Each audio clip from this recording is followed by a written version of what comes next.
नमस्कार, news super 7 देख रहे हैं आप और मैं हूं कुमार हिमांशु। पंचायती चुनाव का दौर सरगर्मियों पर है और तेज़ी से अलग अलग तरीक़ों से प्रत्याशी अपने मतदान के लिए और अपने जो भी उनकी जनता है उसको लुभाने का कोशिश भी कर रहे हैं और जनता के बीच जाके अपने कार्यों को, और यदि वो जीत जाते हैं तो वो क्या करेंगे इसके बारे में अपनी जनता से बात कर रहे हैं। ऐसे में मैं मौजूद हूँ यहाँ पे आज कैमूर ज़िले के नुआव प्रखंड में, जो कि कैमूर ज़िले का भाग 4 है। ये यदि हम जिला परिषद की बात करें तो यहाँ पे हमारे साथ प्रेमन देवी जी मौजूद हैं, जो कि भावी जिला परिषद प्रत्याशी हैं। उनके साथ सुमन कुमार शुक्ला जी हैं, जो कि अधिवक्ता हैं और उनके बेटे हैं। ऐसे में हम सबसे पहले बात करेंगे सुमन कुमार शुक्ला जी से कि सर, सबसे पहले आपका स्वागत है न्यूज़ सुपर 7 चैनल। धन्यवाद, थैंक्स।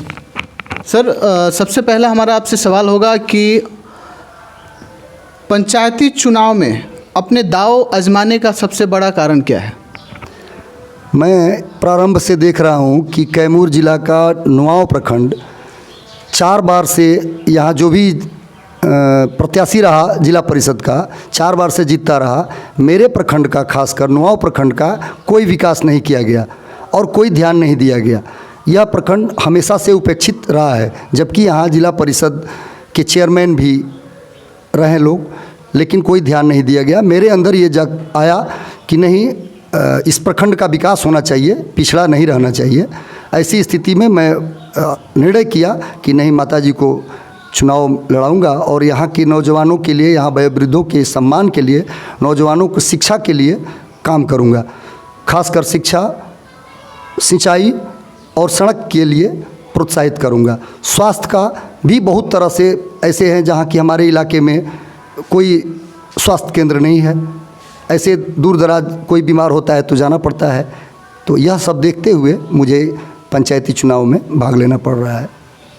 आपने बात किया कि जो पिछले आपके जिला परिषद के सदस्य रहे हैं, 4 बार से उन्होंने जीत हासिल की है और उसके बाद कोई कार्य नहीं हो पाया है संतोषजनक, जो कि आपकी जनता और आप इसके बारे में बात कर रहे हैं। तो सर, कैसे आपकी जनता, आपके क्षेत्रवासी आपके ऊपर विश्वास करें? चूँकि सभी लोगों को पता है कि मैं न तो कोई ठेकेदार हूँ, न किसी प्रकार का ब्रोकर हूँ। सबको पता है कि मैं एक शिक्षित युवा हूँ। मेरी माताजी एक वृद्ध महिला हैं, जो कि सब जगह सब लोगों का पहले से ही मेरा इस क्षेत्र से लोगों, जनता से जुड़ाव रहा है। मैं हर लोगों के सुख दुख में हमेशा शामिल रहा हूँ। खासकर मेरा कोटा ग्राम पंचायत है, यहाँ की एक जनता हमको जानते हैं, पूरे ब्लॉक के लोग मुझे जानते हैं कि मैं किस प्रकार का वर्कर रहा हूँ, किस प्रकार का समाज सेवी रहा हूँ, किस प्रकार का अधिवक्ता रहा हूँ। तो इस तरह से लोग मेरे विश्वास भी कर रहे हैं, मेरे साथ भी हैं। गरीब गुरबा अमीर सभी लोग मेरे साथ हैं। आपने बात किया शिक्षा, किसान और वृद्ध लोगों के बारे में।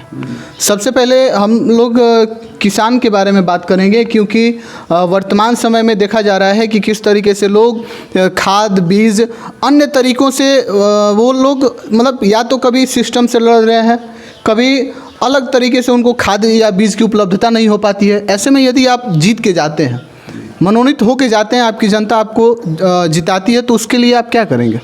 जो भी सरकार की प्रोत्साहन जगह जगह पे कैंप है, उसको हम स्वयं देखेंगे और खाद बीज के लिए जहाँ भी लड़ाई लड़नी होगी, हम एक एक खून का कतरा भी बहाने के लिए तैयार हैं और किसानों के लिए लड़ेंगे। शिक्षा के बारे में यदि हम बात करें तो पिछले 2 साल में जो हमारे पूरे विश्व की बात करें, पूरे विश्व में एक कोरोना नामक महामारी, एक पेंडेमिक, जो कि सबको त्रस्त कर दी। चाहे वो व्यवसायी वर्ग हो, शिक्षा की बात करें, किसान हो या अन्य तरीके से जो लोग रोजी रोटी अपना चला रहे होते हैं। ऐसे में यदि हम पर्टिकुलर यदि शिक्षा पे बात करें तो बच्चों का कहीं ना कहीं शिक्षा व्यवस्था डिस्टर्ब हुआ है। तो ऐसे में आप उन लोगों को जब जा रहे हैं अपने जनता के बीच में, तो लोगों से शिक्षा के संबंध में क्या बातें हो रही है?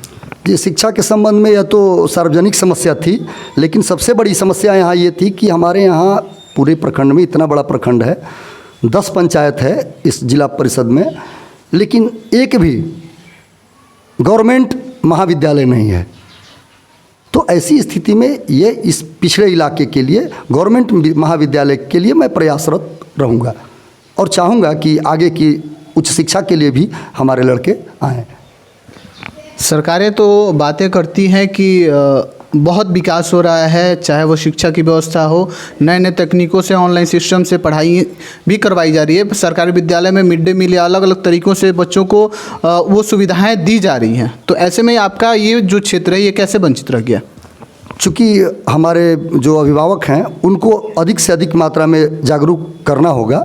हम प्रतिनिधियों का भी कर्तव्य है कि हम घर घर जा कर के उनको जागरूक करें और बच्चों को अधिक से अधिक भेजें पढ़ाई के लिए, क्योंकि जब शिक्षित होगा समाज तो सब कुछ विकसित हो जाएगा।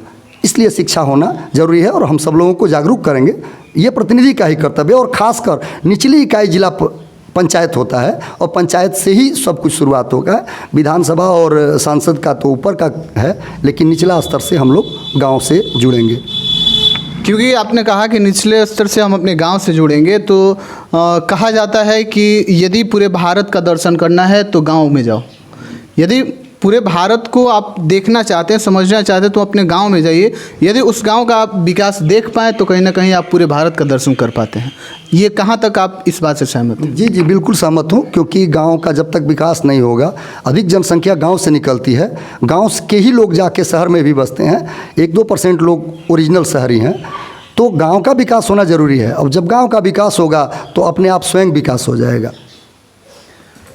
अब एक महत्वपूर्ण बात हम आपसे करेंगे, वो बात ये कि जैसा कि होता है क्या कि ब्लॉक में लोग जाते हैं, किसान जाते हैं, ये चीज़ आप भी महसूस किए होंगे इस चीज़ को। तो जो अधिकारी हैं, अफसरशाही जिसे हम लोग कह सकते हैं, कहीं ना कहीं ये भी उन पे हावी होता है। ऐसे में आप अपनी जनता को इससे कहाँ तक निजात दिला पाएंगे? जी, हम जीतने के बाद हमारा पहला ये लक्ष्य होगा कि हर जगह हर कर्मचारियों से पहले अनुरोध करेंगे कि भाई अगर आपके अंदर कोई कमी है तो आप हमें डायरेक्ट बात करें और जनता का जहाँ तक हो सहयोग करें। अगर उसमें मैं कोई गलती बर्दाश्त नहीं करूँगा, अन्यथा उनके विरुद्ध कार्रवाई करूँगा।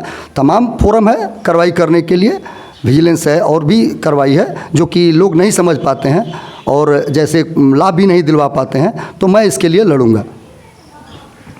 चलते चलते आपसे एक आखिरी सवाल कि किसान का अभी जो भी उनका जो लागत है, जैसे कि हम कह सकते हैं कि जो उनका आय का सोर्स है वो अभी खेतों में है। कुछ दिन के बाद धान कटेगी, तो धान कटने के बाद सबसे बड़ा समस्या होता है कि भंडारण और उनका उचित मूल्य न मिलने के वजह से वो बिचौलियों के हाथ बेच देते हैं। सरकार जो मानक निर्धारण करती है कि उनके धान का मूल्य इतना होगा, लेकिन वो धान नहीं बिक पाता है। सरकार उसको उचित समय और उचित मूल्य पर नहीं खरीदती है। तो ऐसे में लोग मजबूरन करते क्या हैं कि बिचौलियों के हाथ उसको बेच देते हैं और उनको वो उचित मूल्य नहीं मिल पाती है जितना उन्होंने मेहनत किया, जितना उन्होंने उम्मीद किया होगा कि हम इतना उपज होगा तो इसके हिसाब से ये लागत मूल्य होगा और उसका मानक ये है तो उसके हिसाब से हम बेचेंगे।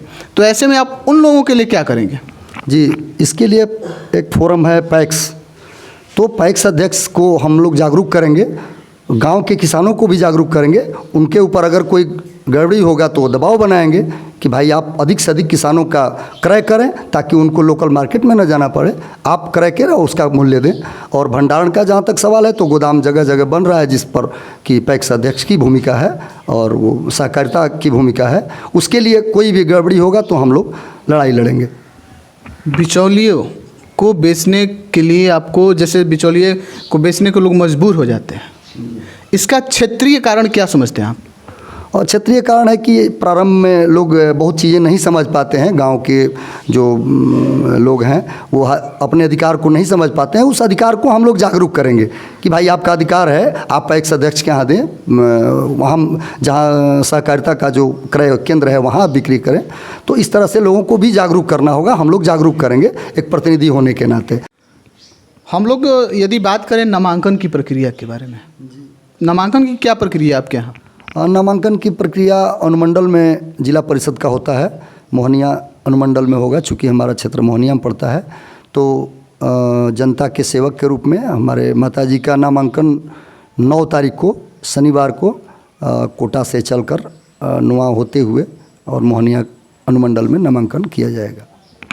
नामांकन प्रक्रिया की हम बात करें तो जो पेपर्स होते हैं, होता क्या है कि कभी उन पेपरों के बारे में अगर पूरी जानकारी उनको नहीं उपलब्ध कराई जाती है तो ऐसे में उन नामांकन रद्द करने की भी प्रक्रिया है, तो कितना तैयार हैं आप उसके लिए? और नामांकन के लिए इस बार कोई बहुत रफ नहीं है, अच्छा सिस्टम है। चूँकि सामान्य सीट के लिए कुछ विशेष नहीं देना है, सामान्य ही पेपर भरना है और दोनों सुविधा है, ऑनलाइन भी है और मैनुअल भी है। तो मैनुअल तैयार कर लिया गया है फॉर्म हमारे द्वारा और उस दिन जमा कर देना है। वहाँ कर्मचारी जो कुछ गड़बड़ी रहता है उसको ठीक भी करा देते हैं। वैसे हम लोग फॉर्म तैयार कर लिए हैं, उसमें कोई गड़बड़ी नहीं है। ये थे सुमन कुमार शुक्ला जी जो कि अधिवक्ता हैं, और प्रेमन देवी जो कि जिला परिषद की जो प्रत्याशी हैं उनके सुपुत्र जी हैं। आइए हम लोग प्रेमन देवी से बात करेंगे और इनसे भी जानेंगे, क्योंकि एक प्रतिनिधि होने के नाते ये क्या सोचते हैं इसके बारे में। माता जी, सबसे पहले स्वागत है आपका। धन्यवाद। चुनाव लड़ रही हैं, कैसा लग रहा है? अच्छा लग रहा है। अब बेटा जो क्या सोच रही हैं आप माता जी? यदि आप जीत जाती हैं तो अपने क्षेत्र के लोगों के लिए क्या करना चाहती हैं? बहुत कुछ करेंगे। हमारा पैसा का कोई लालच नहीं है। हम अपने पब्लिक को सेवा करेंगे, अपने पब्लिक जो चाहेगा उसको पूरा करेंगे। कितना साथ मिल रहा है लोगों का आपको? देखने से तो बहुत लोग का गांव तो पूरा तैयार है, लेकिन अब आगे पीछे क्या बताएं। हमारा पूरा पंचायत तैयार है हमारे लिए। जा रही हैं सबके पास, घर घर में जा रही हैं आप? जी। अभी आप सुन रहे थे प्रेमन देवी जी को, जिन्होंने कहा कि बहुत लोग हैं, गांव के लोग भी साथ दे रहे हैं और इनको अच्छा भी लग रहा है। आगे देखने वाली बात होगी कि जो मतदाता हैं वो किसको अपना बहुमूल्य मत देते हैं और वो किसको अपना प्रत्याशी घोषित करते हैं और किसको वो अपनी जो भी एक यदि जिम्मेवारी ही कह सकें, क्योंकि एक क्षेत्रीय प्रतिनिधि अपने क्षेत्र के लोगों का प्रतिनिधित्व करता है, वो उन लोगों की समस्याओं को वास्तविक रूप से समझने का कोशिश करता है, उसका समाधान करने का भी कोशिश करता है। आप बाकी खबरों के लिए देखते रहिए न्यूज़ सुपर 7। तब तक हमारी पूरी टीम को दीजिए इजाज़त। धन्यवाद।